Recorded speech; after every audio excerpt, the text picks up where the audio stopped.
Voy caminando a la estación de metro Al Jeddah. Me queda cerca de mi hotel. Tengo que pasar calles de arena. Creo que este no se cae. Ay, perdón. La estación se llama Al Jeddah. Un pasaje vale 6 dirhams. 6 dirhams.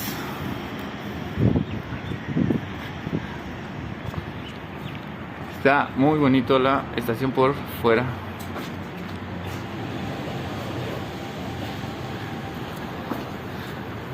$6 dirhams son aproximadamente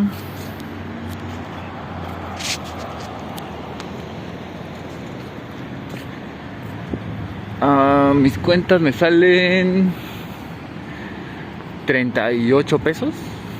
38 pesos.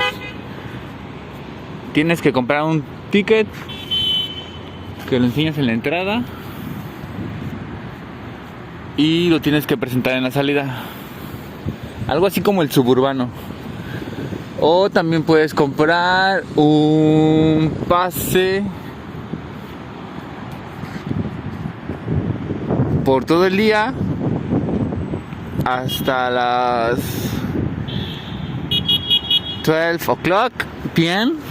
y con ese puedes viajar todo el día, todas las veces que quieras.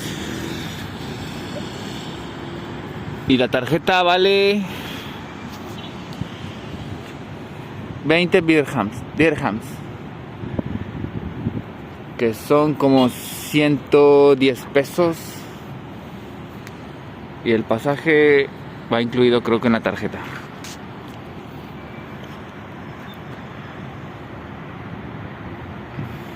Para ir a la Burj Khalifa entonces toma el metro porque los taxis salen un poquito más caros.